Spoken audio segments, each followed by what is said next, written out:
오래전 산업사회에서 이제 정보화 사회로 바뀌었죠.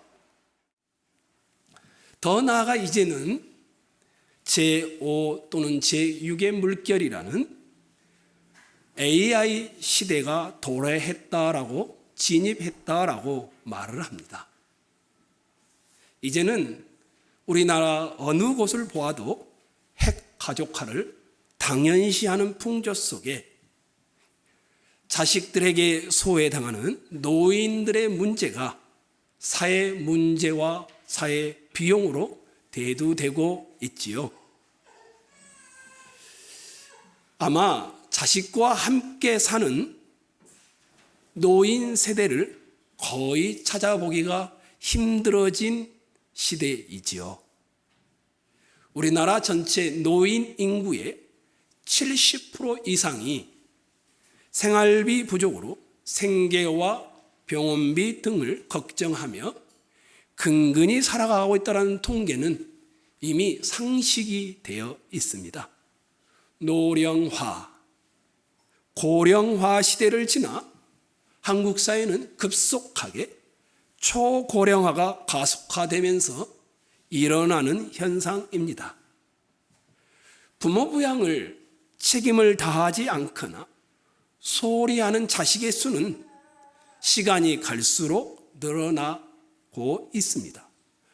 물론 부모조차도 이제는 자녀들에게 부양의 의무를 책임지우지 않지요. 그저 자녀들이 행복하게 사는 것으로 족하게 여기며 살아가는 시대가 되었습니다. 그런데 오늘 천흥교회는 우리를 낳아주신 부모님을 기리는 어버이 주일로 보냅니다. 내 부모를 공경하라는 하나님의 계명은 이 시대의 문화 앞에서 보면 자신의 상황과 가치관과 정체성과 충돌을 일으킵니다. 갈수록 핵가족화가 되어서 당신에게 가족은 누구입니까? 라는 질문을 드렸습니다. 부모님들은 섭섭해 하시겠지만 여러분의 자녀는 결혼한 아내와 그가 낳은 자녀만이 가족이라고 여기지 부모 세대를 가족으로 여기지는 않는다라는 설문조사 결과가 이미 70%를 넘어섰습니다. 그런데 하나님께서는 우리에게 10가지 계명을 주셨죠. 그것을 십계명이라 합니다. 십계명 중 1에서 4계명까지를 한마디로 말하면 하나님을 사랑하라라는 것이죠. 5계명부터 나머지 10계명까지를 말하면 이 6가지 계명의 핵심은 사람을 사랑하라는 것입니다. 그런데 사람을 사랑하는 이 6계명 중에 첫 번째로 나오는 것이 내 부모를 공경하라입니다. 부모를 상황이 되시면 공경해 주십시오. 이게 얼마나 좋겠습니까? 부모를 공경하기를 권면합니다. 권고나 충고의 명령이 아니라는 것이 성경에 나오는 진리입니다. 피할 수도 타협할 수도 없는 창조주이신 하나님께서, 구속주이신 하나님께서, 그리고 심판주이신 하나님께서 내 부모를 공경하라 명령하신 것입니다.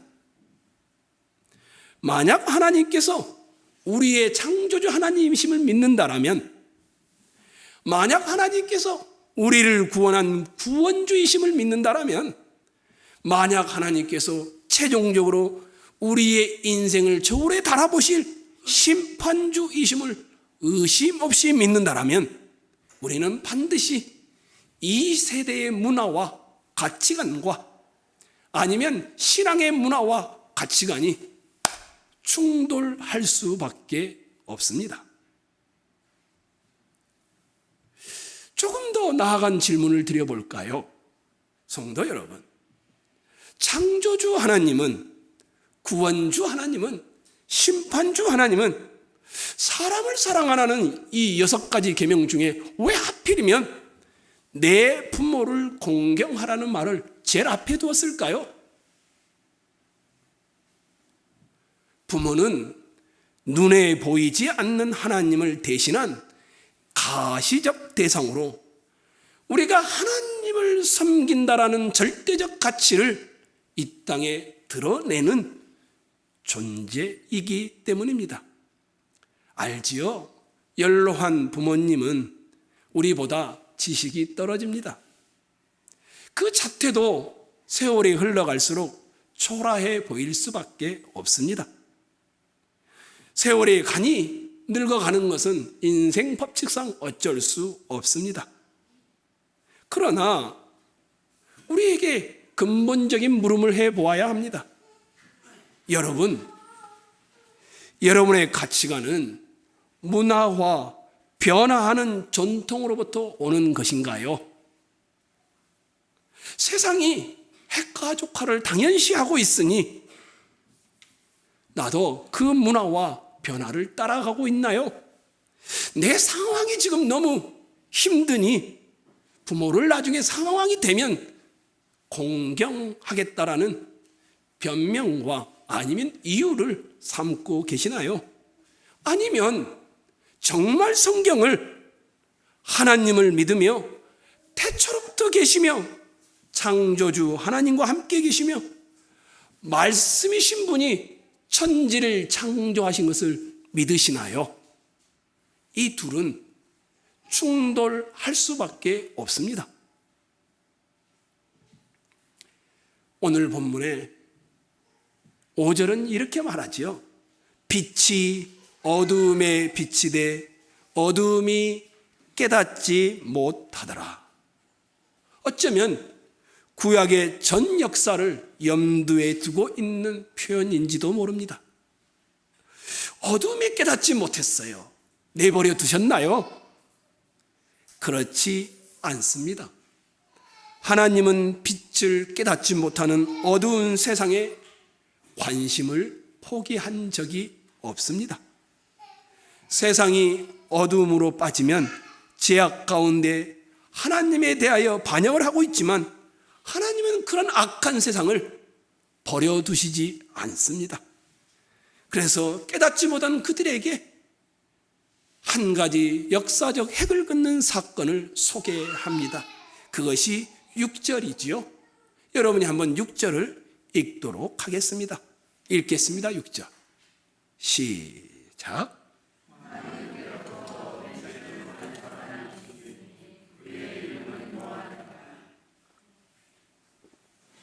하나님의 사랑이 나타나고 있지요.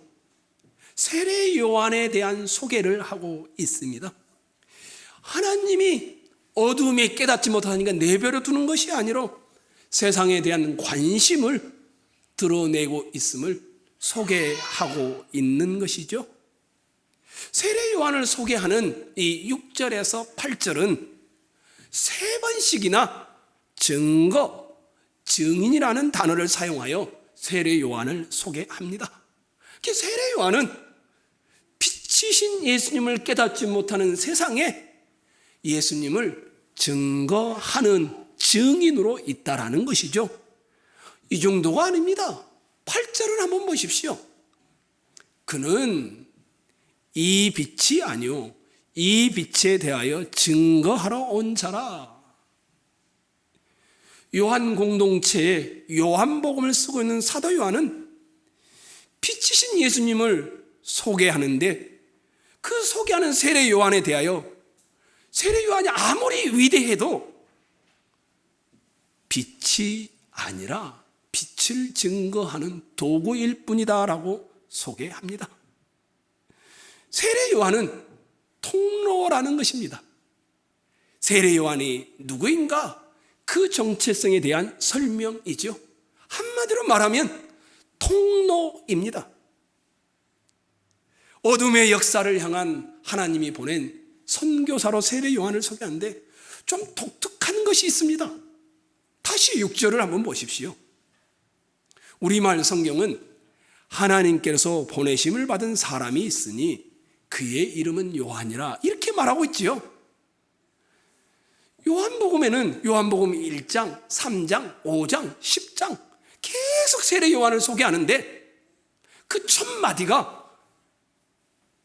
세례 요한은 하나님께로부터 보냄을 받은 사람이다, 이것이 아닙니다. 다른 것입니다.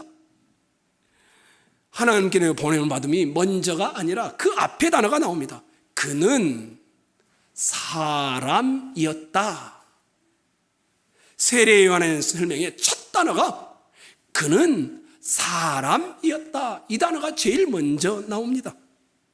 사람이라는 말은 여기 앉아있는 여러분과 다를 바가 없는 그저 평범한 인물이라는 말이지요. 세례 요한에게 부모가 있습니다. 세례 요한에게는 이름도 있습니다. 세례 요한은 음식을 먹어야 사는 사람입니다. 세례 요한은 옷도 입어야 합니다. 약대의 털옷을 입고 가죽 뒤로 허리를 동였죠. 사람이기 때문에 먹어야 합니다. 세례 요한은 요한복음을 쓰고 있는 사도 요한에 따르면 그는 사람이었다라는 것이었습니다. 우리와 다를 바가 없는 슈퍼맨이 아니라, 초인간이 아니라 그저 일반적인 사람이라는 말을 첫 단어로 쓰고 있습니다. 그런데 두 번째 단어가 나옵니다. 여기에서 끝나지 않죠. 그는 사람이었지만 하나님으로부터 보냄을 받은 사람이었다. 세례 요한은 사람이지만 하나님께서 보낸 사람이라 합니다. 무슨 의미일까요? 세례 요한의 출처는 평범한 사람인데 하나님께 두고 있다라는 말입니다. 세례 요한은 모든 것을 하나님으로부터 공급받고 있다라는 것입니다. 하나님께서 그의 삶의 원천이라는 말이지요. 세례 요한은 힘을 어디서 내는가 하면 하나님으로부터 오는 데서 힘을 내고 공급받는다라는 말입니다. 그래서 세례 요한의 인생의 목적은 하나님입니다. 그는 하나님을 위해 살고 하나님을 위해 말하고 하나님을 위해서 실제로 죽지 않습니까? 하나님께로부터 보냈다라는 말은 그의 삶을 하나님께 다 우리식으로 말하자면 투자했다라는 말입니다. 출처도 하나님, 근거도 하나님, 그 목적도 하나님. 세례 요한은 모든 것이 다 하나님과 관련이 있다라는 것이죠. 사람이지만 단순한 사람이 아니라 그의 정체성은 하나님으로부터 온 사람이라는 것을 강조하고 있지요. 세례 요한은 사람입니다. 연약하지요. 세례 요한은 사람입니다. 동시에 하나님으로부터 온 사람입니다. 독특하지요. 세례 요한은 연약하지만 독특한 사람입니다. 그러니까 독특한 사람이니 자기의 연약한 것을 극복해 갑니다. 그래서 그는 사람이기 때문에 일반적인 사람이니 사람의 고통, 사람의 억압, 이것을 잘 알아 위로를 할 수 있었습니다. 그는 하나님의 사람이었기 때문에 하나님을 위해서 권력자 앞에서도 당당할 수 있었습니다. 세례 요한은 사람이기 때문에 그 누구 앞에서도 위로를 베풉니다. 뿐만 아니라 세례 요한은 하나님의 사람이기 때문에 1장 19절 이하를 여러분이 눈으로 한번 봐보십시오. 종교의 권력가들이 찾아옵니다. 유대인과 레인들이 찾아오죠. 24절에는 성전에서 봉사하는 사람들뿐만 아니라 바리새인과 서기관들이 또 찾아옵니다. 사회계층에 최고의 힘 있는 사람이 와도 당당하게 그는 하나님으로부터 보냄을 받은 사람이었기 때문에 말을 할 수 있었던 것입니다. 세례자 요한은 누구 앞에서든지 담대하게 말할 수 있었던 이유는 내가 누구인가? 자기의 연약하다는 것만 늘 죄송합니다 이렇게 붙들고 있지 않습니다. 내가 누구인가? 자기가 하나님의 사람이라는 확신이 있기 때문에 그 누구 앞에서도 당당히 말을 할 수 있었던 것입니다. 세례 요한은 때로는 사람을 위로합니다. 그러나 때로는 사람을 책망합니다. 아주 낮은 자리에 있는 연약한 사람들을 향해서는 가서 안아주는 일을 합니다. 위로의 사람이었습니다. 반면에 가장 큰 권력을 가졌던 헤롯 왕에게조차도 그의 도덕적 잘못을 질타하다 감옥에 갇히기도 하는 담대한 사람이었습니다. 어떻게 이런 것이 가능한가? 가장 연약한 자의 손을 위로할 수 있었던 이유, 가장 권세가 높은 사람을 책망하고 비판할 수 있었던 이유는 그는 자기가 하나님으로부터 온 사람이라는 사실을 놓치지 않고 있었기 때문입니다. 우리도 사람이지요. 다른 사람과 별반 다르지 않는 동일한 사람이지요. 같이 먹고 같이 입고 같이 말하고 같은 머리 스타일을 하며 똑같은 돈을 쓰고 똑같은 언어를 사용하고 교육도 비슷하게 받고 살아가지요. 우리도 호흡이 있고 맥박이 있지요. 심장이 뛰지요. 우리도 육신의 생명을 가지고 있지요. 눈을 뜨고 있다. 이게 살아가고 있는 것이죠. 음식을 먹고 있다. 즐거워하고 있는 것이죠. 회사에 출근을 하든 집에서 근무를 하든 우리도 일을 해야 벌어먹는 사람이죠. 그런데 우리는 동시에 그냥 일반 사람이지만 하나님으로부터 온 하나님의 사람입니다.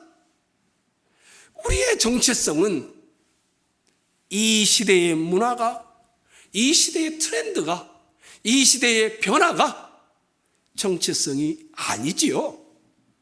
창조주 하나님의 말씀, 구원주 하나님의 복음, 심판주 하나님을 향한 두려움과 경외감이 우리 인생의 척도이고 기준이라는 말이지요. 신자는 사람입니다. 신자는 사람이지만 하나님으로부터 보냄을 받은 사람입니다. 그래서 신자가 먹고 자고 일어나고 호흡을 하고 있어도 진짜 살아있으려면 하나님으로부터 왔다라는 하나님의 사람이라는 이 의식을 가져야 합니다.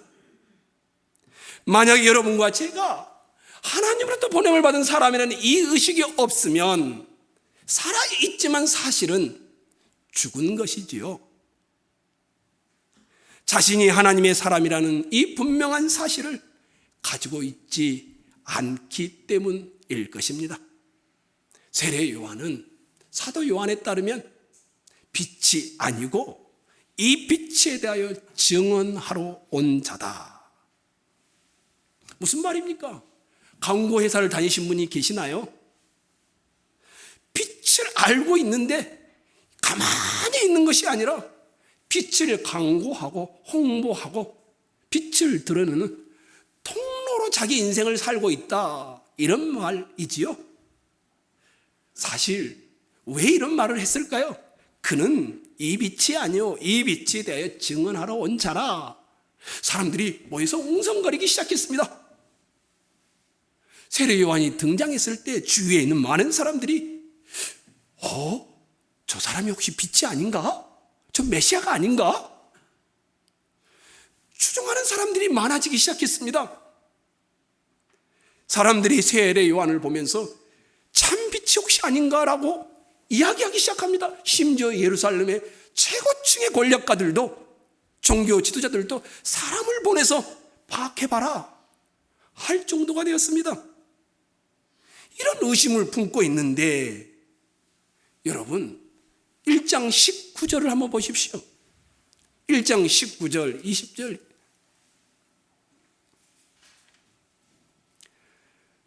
유대인들이 예루살렘에서 제사장들과 레위인들을 요한에게 보내어 내가 누구냐 물을 때 요한의 증언이 이러하니라. 요한이 드러내어 말하고 숨기지 아니하니 드러내어 하는 말이 나는 뭐라고 되어 있습니까? 그리스도가 아니라. 또 21절도 한번 봐보십시오. 또 묻되 그러면 누구냐? 내가 엘리야냐? 이랬을 때 나는 뭐라고 되어 있습니까? 아니라. 또 묻되 내가 그 선지자냐? 대답하되 뭐라고 합니까? 아니라. 이르되 나는 선지자 이사야의 말과 같이 주의 길을 곧게 하라고 광야에서 외치는 자의 소리로라 하니라. 세례 요한은 사람들이 와서 당신 참 빛 아닌가 물었더니 아니라를 한 번 한 것이 아니라 몇 번 한 겁니까? 3번이나 했습니다. 아니라, 아니라, 아니라. 역사 이래 많은 사람들이 이 역사의 무대에서 주인공이 되고 싶은 욕심을 버리지 못하여 역사가 이상에 흘러간 적이 한두 번이 아니지요. 역사가 망가지지요. 교회가 망가지지요. 그런데 세례 요한은 아주 분명합니다. 빛이 아니요, 빛을 증거하는 통로, 이것이 자기의 정체성입니다.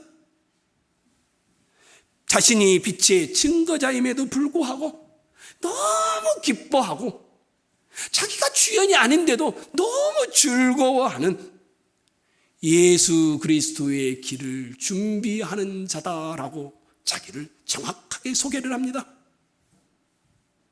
다시 7절로 8절을 와 보십시오. 자, 여러분이 한번 다시 읽도록 하겠습니다. 7절, 8절이죠. 읽겠습니다. 시작.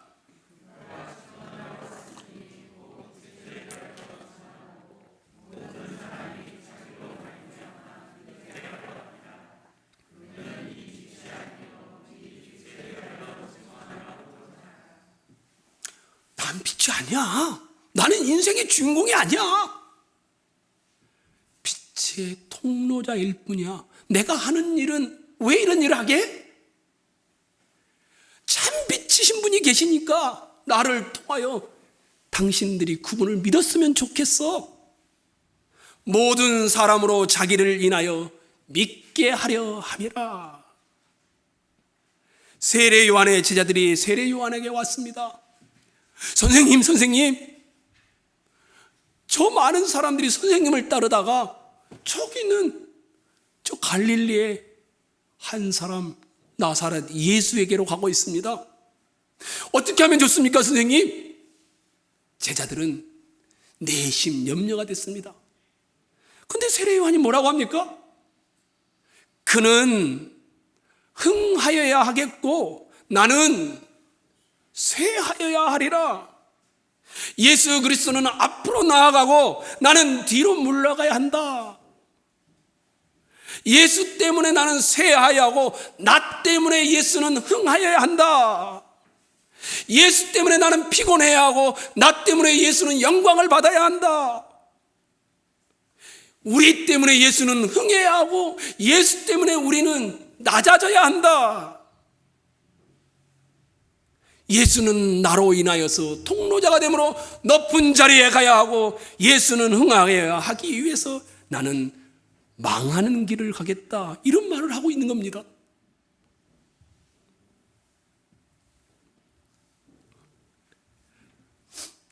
이게 쉬운 일이 아니죠. 모든 사람들은 인생을 예수라는 도구를 통하여 자기를 행복하게 하기 위해 종교를 가집니다. 아마 여기 있는 대부분의 사람들도 교회를 나오고 신앙을 하는 이유는 그 예수라는 분의 신령한 힘을 빌어서 내가 좀 더, 내 가정이 좀 더, 내 사업이 좀 더 행복했으면 좋겠다라는 것일 겁니다. 만약 세례 요한이 자기 자신의 위대함이나 대중들의 자기를 향한 열광에 도취되어서 자기의 정체성을 망각했더라면 그는 어떻게 됐을까요?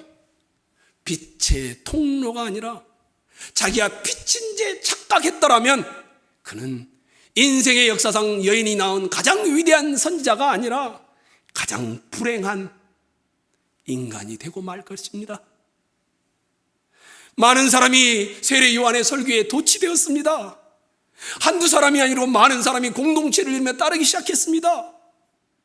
무리들은 말을 하기 시작합니다. 종교 지도자들도 말을 하기 시작합니다. 저 사람이야말로 진짜 선지자 같다. 인간을 구원기에 하나님이 보내신 그리스도인 것 같다. 하나 세례 요한은 아니라. 그는 흥하여 하겠고 나는 쇠하여야 하리라. 어느 한순간에도 자기의 위치를 잃지 않습니다. 위대한 주님의 길을 예비하는 자로 기꺼이 길바닥을 닦아주는 노동꾼으로 있겠다라는 이 생각을 버리지를 않는 것이었습니다. 인간적으로 보면 이 세례 요한은 불쌍한 사람입니다. 예수님보다 6개월 먼저 세상에 나왔으니 고작해야 30세에서 31세 사이에 그는 죽습니다. 뿐만 아닙니다. 죽음조차도 인간적으로 보면 너무 불쌍합니다. 한 소녀가 춤을 춥니다. 이 춤에 취한 한 나라의 왕이 세례 요한의 목을 달라는 소녀의 소원을 들어주어서 단순히 감옥에 있다가 목베임을 당하여 죽습니다. 인간적으로 보면 참 불쌍한 사람입니다. 그러나 그 당시뿐만 아니라 오늘에 이르기까지 우리 예수님이 뭐라고 합니까? 여인이 낳은 자 중에 가장 위대한 자라고 합니다. 왜 그럴까요? 한 가지입니다. 인생을 주인공으로 살지 않겠다라는 겁니다. 나는 누구인가? 세상 사람들은 이 질문 앞에 다스리는 자가 되겠다라고 말합니다. 세상 사람들의 정체성과 방향과 목적은 하나님이 있든 없든 관계없이 얼마든지 그 하나님을 이용하든 하나님 없이 왕으로 인생을 걸어가겠다는 것입니다. 아마 우리 소 목사님 아마 잘 아실 것 같아요. 1970년대에 있었던 사람인데 경부고속도로가 언제 개통되었습니까? 혹시 아시나요? 1970년 7월 달에 경부고속도로가 개통이 되었습니다. 그때 일화가 있습니다. 오산 인터체인지 부근에 중앙분리대 한가운데에 유사 이래 최대 토목공사라는 그 대역사를 주도했던 아주 유명한 건설회사, 그리고 그 회사의 대표 땡땡땡 이름이 새겨진 헌정비가 어마어마하게 크게 세워진 적이 있습니다. 이 헌정비에 그 회사 그리고 그 대표가 이렇게 써놨습니다. 이 고속도로를 조국에 바칩니다. 이 헌사와 함께 건설회사 대표의 이름이 크게 새겨져 있었습니다. 경부고속도로를 건설에 참여했던 회사들이 수많은 악조건들을 감수하면서 나라를 사랑하는 애국의 신념과 의지로 대역사를 마무리했음은 우리가 잘 알고 있지요. 그럼에도 불구하고 그 건설회사 대표가 그 고속도로를 조국에 바친다라고 하면서 오산 인터체인지 부근에다가 크게 헌정비를 세웠던 것이 언론에서 비판을 하기 시작했습니다. 아니, 그분의 사비로 만든 것도 아니고 국민의 세금으로 건설되었고 그분 혼자 한 것도 아니고 그분과 같은 여러 회사가 참여하여 업자들이 함께 한 일이었고, 그런데 자기의 이름으로, 자기 회사의 이름으로 헌정비를 건립한다는 것은 웃긴 일이 아닌가. 언론이 보도하기 시작했고, 결국에는 자기 정체성을 착각해서 빚어진 해프닝으로 그 헌정비는 그대로 다시 얼마 지나지 않아 철거되어지고, 나중에 그 옆에다가 조그맣게, 지금은 있지도 않을 겁니다, 그 건설 회사와 그 대표의 이름이 누구도 알아보지 못할 만큼 새겨지게 된 일화가 있습니다. 언제 어디서나 사람은 자기의 정체성, 내가 누구인가, 이것을 인식하지 아니하면 항상 주연이 되고자 합니다. 그리고 그 주연은 다른 착각을 일으켜서 자기의 자리를 분별치 못하게 되고 주위로부터 버림을 받게 되어집니다. 여러분과 저의 정체성은 무엇일까요? 저는 여러분들에게 정은진 집사님을 통해서 설명을 하면 참 좋겠다 싶습니다. 정은진 집사님 다 아시죠? 어느 날 제가 정은진 집사님에게 카톡을 했죠. 정확하게는, 정은진 자매, 교회에 박스가 많으니 다른 사람이 가져가기 전에 빨리 와서 가져가십시오. 저는 굉장히 사랑하고 기쁜 마음으로 그렇게 카톡을 보냈습니다. 근데 이분이 왔는데 와, 큰 소리를 칩니다. 좀 감사합니다 이럴 줄 알았거든요. 첫 번째 큰 소리 치는 이유가, 나는 자매가 아니라 집사님입니다, 정은진 집사님입니다. 그래서 제가 그 자리에서 잘못했습니다. 그랬으면 그대로 끝나야 되는데 또 큰 소리를 칩니다. 박스를 가져가라고 했는데 제대로 정리를 안 해놓고 가져가라고 했다는 겁니다. 도와주려면 제대로 정리를 해달라고 합니다. 그래서 그 가져온 운반하는 거기에다가 이게 정리를 했는데, 아니 또 큰 소리를 칩니다. 이렇게 하면 가다 빠진다라는 겁니다. 그래서 다시 박스를 차근차근 해서 절대 받지 않도록 해서 이분이 갑니다. 그냥 마지막 가지고 가면서 한마디 하면, 한 목사님 잘하네? 그러고 가는 겁니다. 제가 마음의 상처를 입었습니다. 그런데 이게 하나님 나라의 질서가 아닐까, 이런 생각을 해보게 되었습니다. 인자가 온 것은 섬김을 받으려 함이 아니라 섬기려 오셨습니다. 많은 사람들은 다 다스리는 왕이 되려고 하는데, 명령하는 왕이 되려고 하는데, 주님은 섬기는 왕으로 오셨지요. 그리고 우리는 그 섬기는 왕의 아들, 딸이 되어 있지요. 왕은 왕이고 왕자는 왕자이고 공주는 공주인데, 우리는 섬기는 것이 위에 있는 것보다 더 좋은, 자기를 희생하고 자기를 쇠하게 하는 것이 굉장히 행복한 그런 나라를 만들어가는 자들이 아닐까요? 그렇게 생각해 보니까 어떤 사람이 가장 복음의 정체성을 잘 가지고 있을까? 저는 이렇게 생각합니다. 자기 자신을 희화화할 수 있는 사람입니다. 복음의 정체성은 자기가 누구인지를 아는 것이죠. 뿐만 아니라 하나님의 사랑을 듬뿍 받은 존재라는 사실을 또한 아는 것이죠. 그래서 자기가 복음의 정체성을 가지고 있는지 아닌지를 확인하려면 누군가 자기를 비판할 때 자기 마음을 봐보십시오. 자기는 자기를 10이라고 생각하는데 누군가가 자기를 5라고 여기면서 깔아뭉깁니다. 그럴 때 어떻게 합니까? 자존심이 상하죠. 막 속에서 화가 나죠. 이분은 복음의 정체성이 희미하거나 없는 것일 겁니다. 복음의 정체성은 내 안에 나는 죄인이라는 것을 인식하는 겁니다.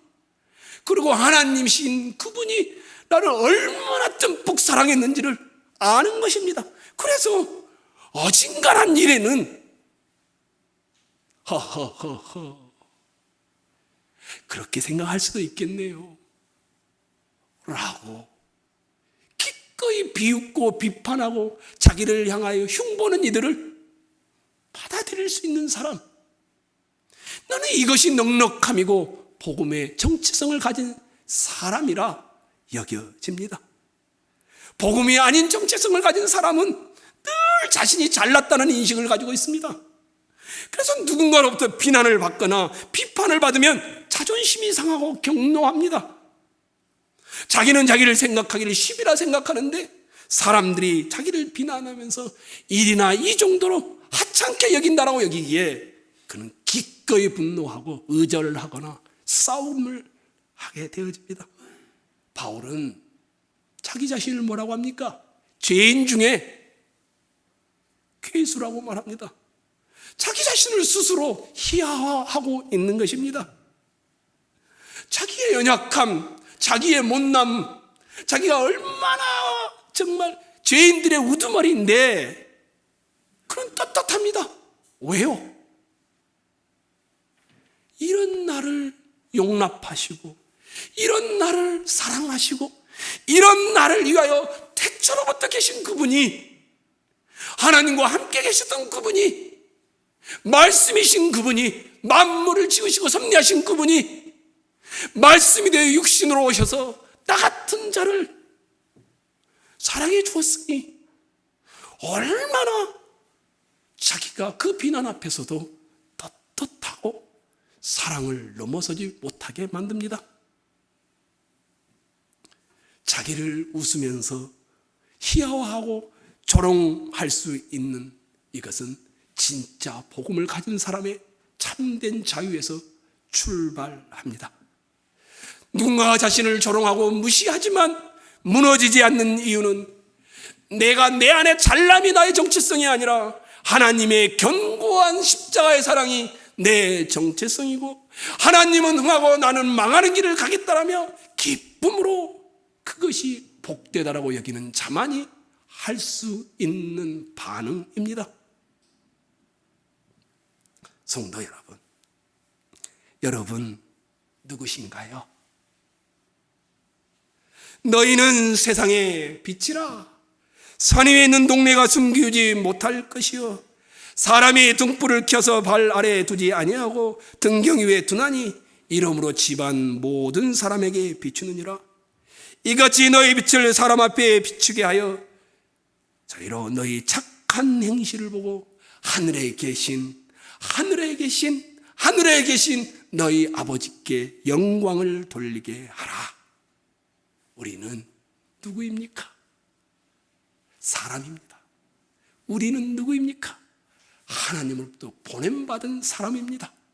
우리는 누구입니까? 하나님의 사랑을 듬뿍 받았기에 다른 성취가 우리에게 필요치 않습니다. 우리는 누구입니까? 하나님께 전부를 걸고 살아가는 복음의 통로자들입니다. 여러분, 창조주 하나님을 믿으십니까? 여러분, 나의 구속주 예수님을 믿으십니까? 여러분, 여러분의 인생을 저울에 달아보실 심판주 하나님을 믿으십니까? 그렇다면 세상이 하고 변화하는 가치관을 따라 가지 마시고 복음이 여러분의 정체성이 되어 한 걸음 한 걸음 걸어가시기를 주의 이름으로 부탁드리겠습니다.